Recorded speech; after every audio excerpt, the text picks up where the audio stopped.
an interesting development, maybe not so shocking for you, that the LAPD, which I don't know, I mean, there's a lot of police departments kind of mirroring terrorists these days, but I don't know. LAPD has its own sweet recipe, I'd say. And now it came out. Now it came out. I'll just read a little bit of this if you have it, Colin. Headline: LAPD officers told to collect social media data on every civilian they stop. This is from The Guardian. And essentially, LAPD has directed its officers to collect social media information on every civilian they interview, including individuals who are not arrested or accused of a crime, according to new records that The Guardian obtained. And the first thing, Beverly Hills, 99% of people arrested, if you could go up, of people arrested by Safe Streets units were Black, a lawsuit says. And copies of the, quote, field interview cards that police completed when they questioned civilians reveal the LAPD officers are instructed to record a civilian's Facebook, Instagram, Twitter, and other social media accounts alongside basic biographical information. So, Tina, you and I were talking. I mean, there's many problems with this. Yeah. You know, I don't know. A pro police slobbering fool can say, well, I mean, your social media is public, so who cares? It's, you know, government, LAPD. I mean, if you post it, it's out in the world. But it's about whether it can be weaponized against you wrongly. So tell me, you know, obviously you know the LAPD. How do you know if they've been doing this for a long time? Have they just, what is the actual reason they're doing it? Have they charged people with totally unrelated things based on seeing something on their social media from years ago? Yeah, in fact, there was a case, and I believe I want to say it was either Central or Rampart Division, where they had accused a couple of kids of being gangbangers when they weren't, based off of social media posts. So this is not surprising to me. I did not know that they were actually doing this until the Guardian piece came out this morning. When I read it, I was like, sort of checks. But yeah, of course they're going to use it to target certain individuals and ignore others. And that's already happening, right? We've talked about Sergeant Helper, who has, you know, if you go to his social media, what you'll see is tons and tons of pro-Trump, Trump won the election, Antifa this, Antifa that, everybody's Antifa, anti-vax stuff, all of this QAnon stuff. He regularly shares Andy No pieces. So this is a guy that has a clear bias, and I know for a fact that this is a guy that brings his bias to the skirmish line, as he was there Saturday on the 8th when the Proud Boys, Tony Moon, and the other anti-vaxxers attacked everybody in front of City Hall. He was the sergeant on that police line, and he pretty much let that happen. But, you know, that's not the first time I've seen him do that. So the question for me is, like, is this an unfair playing field, a biased playing field? Yes, it absolutely is.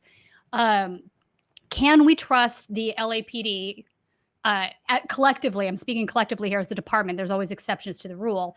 But can we collectively trust them with that kind of idea to take their social media and make decisions off that? I don't think so. No.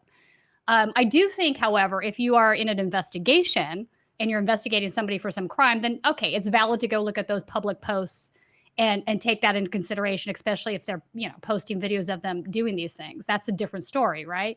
But to preemptively target somebody's social media is a massive invasion of privacy, even though it's public postings, because it's sort of that idea of a surveillance state being authoritarian in a way, because they're gonna target some people and ignore others, right? I guarantee 10-1, they're taking the BLM folks, the Antifa folks, anybody on the left, and saying that these guys are the ones. Look what they're posting on their social media, and while completely ignoring anybody that they agree with, right? Right. But also, I don't know. I'm not a legal process expert, but I don't know. If I show up to a protest, there's a skirmish or whatever, and you interview me as a witness or whatever the case may be, why should I then be part of some legal process that I need to be looked into if I was just there? I agree. Or absolutely. or I don't know.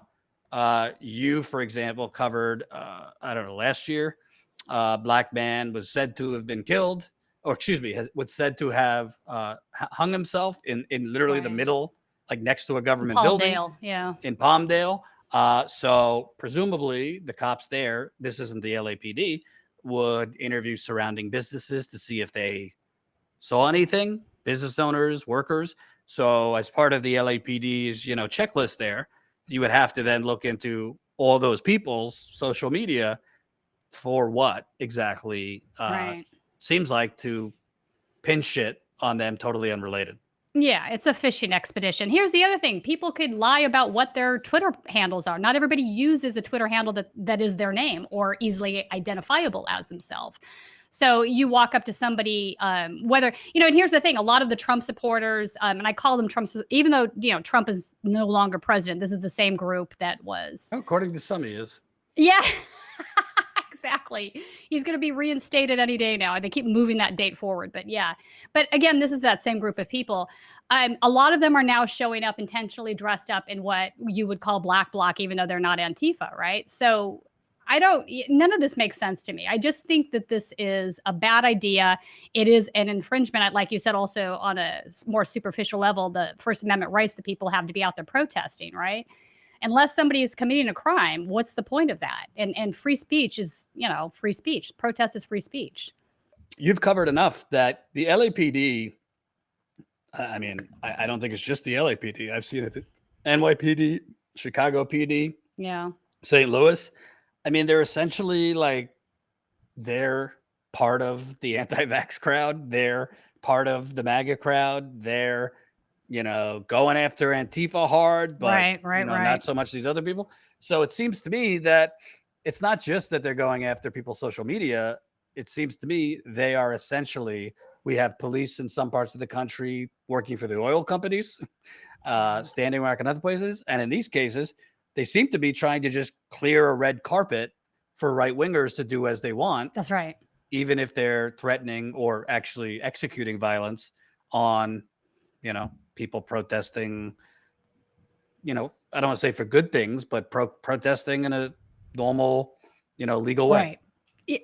I agree with that. Also, we have now a situation, and we're seeing it across the country too, where you have the LAPD and the fire department, the anti-vaxxers in these two groups are getting their unions to protest a vaccine mandate in the state. So this started happening this week.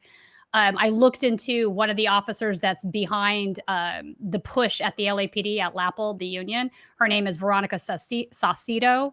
She's a sergeant in the Central Division. I went back. Her Twitter has now been deleted, but I went back through the Wayback Machine and to see what she was posting about. Sure enough, she is posting all kinds of talking to Eric Trump, talking to Donald Trump. Trump posts after the insurrection where she was in support of Ashley, I always say her name, Babbitt, the gal that was shot by the Capitol Police. Posts that were, obviously anti-vaccine. That's a given. But I mean, clearly you go through this individual's Twitter and you're like, yikes. This person's an officer. We're supposed to trust this person to be doing unbiased policing. And the outcome of that, the outfall of that is that this only adds fuel to the distrust that the public has for the LAPD already, right? They don't have trust for officers because of this sort of thing. They don't trust that the police are being fair and unbiased in their policing, right? They don't trust it. And this is part of the reason why. Right. So it's like a double standard on social media is what I'm getting at, right? So these guys are all out there on their social medias, putting forth these really biased and in many respects extreme positions. I mean, really, do we need to have police officers that are QAnon? How does that make sense? Right. This is somebody that has no logical thinking or reasoning skills as far as I'm concerned.